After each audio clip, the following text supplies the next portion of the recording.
আমাকে আজকে অ্যানিভার্সারির দিন ঢপ হবে, ঠিক আছে? পুরো ঢপ ঢপ না, গাইস, পুরো ঢপ আমি বলেই দেবো, ঠিক আছে, মিথ্যা কথা। গাইস কেমন আছো তোমরা? আশা করি সবাই খুব ভালো আছো। তো আজকে দেখতেই পাচ্ছ আমি পুজো দিতে চলে এসেছি।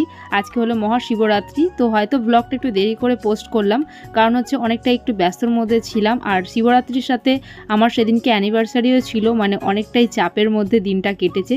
কিন্তু যতই হোক দিনটা খুবই ভালো কেটেছে। আর ফার্স্ট বছর অ্যানিভার্সারি বলে কথা, তার সাথে শিব পুজো, বুঝতেই পারছো দুটোই কিন্তু একটা মেয়ের জীবনে খুবই স্পেশাল। তাই জন্য স্বামীর নামে একটু পুজো দিতে চলে এলাম দয়াময়ী কালীবাড়িতে।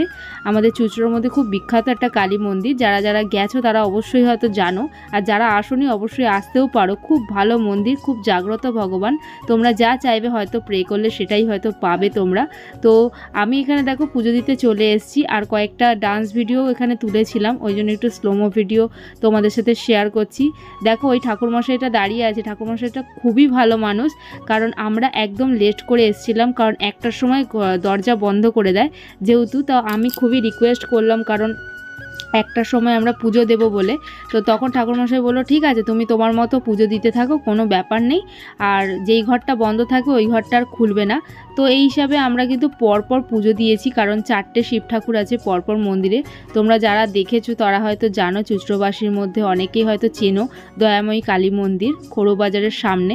তো আমি দেখো উপোস করে গেছি পুজো দিতে, আমি আর বর মিলে। খুব সকাল থেকে উপোস করেছিলাম, প্রায় বিকেল পর্যন্ত না খেয়েছিলাম। তো বর মশাই, আমি যেহেতু উপোস করেছি তাই ও ভেবেছে যে যেহেতু অ্যানিভার্সারির দিন, তা আমরা দুজন মিলে উপোস করে গেছি পুজো দিতে। আর সেদিনকেই দেখো তার আগের দিন স্কুটিটা খারাপ হয়ে গেছিলো, তাই সাইকেলে করে খুব কষ্ট করে পুজো দিতে এসেছি। ভগবান হয়তো দেখতে পেয়েছে, খুবই কষ্ট করে এসেছি গাইজ। তো দেখো বর শিব ঠাকুরের মাথায় ভোলে বাবাকে খুব সুন্দরভাবে পুজো দিচ্ছে, আর কত সুন্দর ও মন্ত্র পাঠ করেছে সেটা তোমাদেরকে দেখাতে পারলাম না, যেহেতু স্লোমো ভিডিও আমি বানিয়ে দিয়েছিলাম। এরপর দেখো আমি এই শ্বেত পাথরের মূর্তিটাকে কি সুন্দর জল ঢালছি, মনটা মনে হচ্ছে ভরে যাচ্ছে। আর অনেক কিছুই প্রে করলাম ভগবানের কাছে, সেটা তো সবার সাথে শেয়ার করার নয়, তাই করলাম না। এই দেখো এই যে মালাটা দেখছো হাতে, এই মালাটা আগের দিন বরমশাই গিয়ে কত সুন্দর অনেকটা ফুল চুরি করে এনেছে। দেখো গাইস, কিনে হয়তো আমরা অনেক বড় মালা দিতে পারতাম, কিন্তু এই মালাটা নিজের হাতে গেঁথে এনেছি। আর বুঝতে পারিনি যে মাপে মাপে হয়ে যাবে। কি ভালো লাগছে যে এতটা সুন্দর মালাটা বেশ সাইজে সাইজে হয়েছেও। আর দেখো বড় এদিকে পুজো দিতে শুরু করে দিয়েছে, মানে আমার সাথে সাথেই পুরো প্রত্যেকটা ঘরে পুজো দিচ্ছে। আমি আগে ফার্স্ট মানে দিচ্ছি পুজো, তারপরে আমার বর দিচ্ছে। আর প্রতি বছরই ও নাকি উপোস করে পুজো দিত, তাই হয়তো পার্বতীর মতো আমাকে পেয়েছে। তো যাই হোক গাইস, কিছু মনে করবে না। আর ব্লগটা করতে করতে আমার খুব হাসিও পাচ্ছিল, কত সুন্দর বেশ মন্ত্রপাঠ করছিল। আর আমি যখন তোমাদের সাথে এখন ভয়েস করছি তখনও আমাকে দেখে হাসছে। হ্যাঁ, ভাবছি হয়তো ঢপ দিচ্ছি, কিন্তু না গাইস। আর এতটাই সুন্দরভাবে পুজোটা হয়েছে গাইস, মানে আস্তে আস্তে ধীরে ধীরে যতক্ষণ পেরেছি অনেকক্ষণ মন দিয়ে পুজোটা হয়েছে। তো দেখতেই পাচ্ছ কত সুন্দরভাবে বেশ ঠাকুরকে পুরোটাই যতটা পারবো পুরোটা পুজো দেওয়ার চেষ্টা করেছি, সব ঠাকুরকেই প্রায় ধূপকাঠি মোমবাতি দেখিয়ে। এরপরে দেখো আমি লাল পাড় সাদা শাড়ি পরে গেছিলাম, মানে দিনটা সত্যি খুবই সুন্দর কেটেছে। আর মানে সারা দিনটা তো মজা কেটেছে, উপোসে কেটেছে, আর বিকেলবেলাটা তো আরও ভালো কেটেছে। সেটা তোমাদের সাথে পরের ব্লগে শেয়ার করবো গাইজ। তো ভিডিওটা কিন্তু দেখতে থাকো আর সঙ্গে থাকো। আর নতুন বন্ধু হলে প্লিজ সাবস্ক্রাইব করে দেবে। আর পরের ব্লগে আমার অ্যানিভার্সারি ব্লগটা আসছে। ফাইনালি আজকে খুব ব্যস্ত, তার মধ্যে আবার আমি মিলে মানে পুজো দিতে এসেছি, তার মধ্যে বাড়িতে গিয়েও অনেক কাজ। তো যাই হোক, পুজোটা খুব সুন্দরভাবে কমপ্লিট হলো। এরপর আমরা এখন বাড়ি যাচ্ছি, তার মধ্যে স্কুটিটা গন্ডগোল করেছিল বলে এখন আমরা সাইকেল নিয়ে যাচ্ছি। আর ওই যে বর যাচ্ছে, আসার সময় একটু রাগারাগি হয়ে গেছিলো, কারণ রেডি হতে লেট হচ্ছিলো সেহেতু।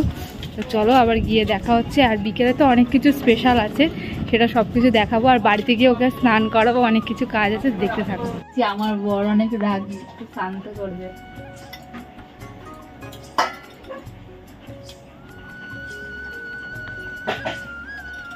ও হ্যাঁ গাইজ, বাড়িতে এসে তো অনেকটাই পুজো দেওয়া বাকি ছিল।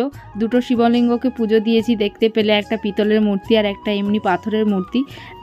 আমি এখন পাথরের শিব বাবাকে সুন্দর করে দুধ ঢেলে তারপরে ভাবলাম যে আমার বরমশাইকে একদম লাস্টে মাথায় দুধ ঢেলে একটু শান্ত করব, কারণ ও খুবই রাগী মানুষ, ঠিক আছে, যেটা ভাবে সেটাই করে। তো আমার সাথে একটু রাগারাগি করে ফেলে মাঝে মাঝে, আবার অনেকটাই শান্ত হয়ে যায় তাড়াতাড়ি। তো যাই হোক, পুজোটা হচ্ছে আমার বরের নামেই যেহেতু, তাই বরকে তো আমি ফার্স্ট বছর যেহেতু বিয়ের পরে একটু অন্যরকমভাবে স্পেশাল করাটা দরকার। তো দেখতে থাকো গাইজ, আর পুজোটা কেমন লাগছে অবশ্যই জানাবে। এটা আমার ছোট্ট ঘরের ছোট্ট শিব ঠাকুর, দেখতেই পাচ্ছ কত সুন্দর দেখতে। আর এই পাথরের মূর্তিটা দেখো মাও পুজো দিয়ে দিচ্ছে, আর মাও উপোস ছিল, তখন দেখছি চান করে এসে সবাই বেরিয়েছে, তাই তখন বললো যে আমিও জল ঢেলে নিই। দেখো আমার বড় জল ঢেলে নিচ্ছে কত সুন্দরভাবে পুরো। দেখো আমার ফলু, ওই যে আমার ফলু বসে আছে, এরপরে আমার বরকে এবার শিবের মতো করে খুব সুন্দরভাবে চান করাচ্ছি। তোমরা কিন্তু কেউ ঘাসবে না গাইজ, কারণ আমি আমার বরকে একটু অন্যরকমভাবেই হয়তো ভালোবাসি। গাইজ, তো আজকে শিবরাত্রির ব্লগটা কেমন লাগলো তোমরা অবশ্যই কমেন্টে জানাবে। আর নেক্সট ভিডিওর জন্য tata, bye bye, take care all.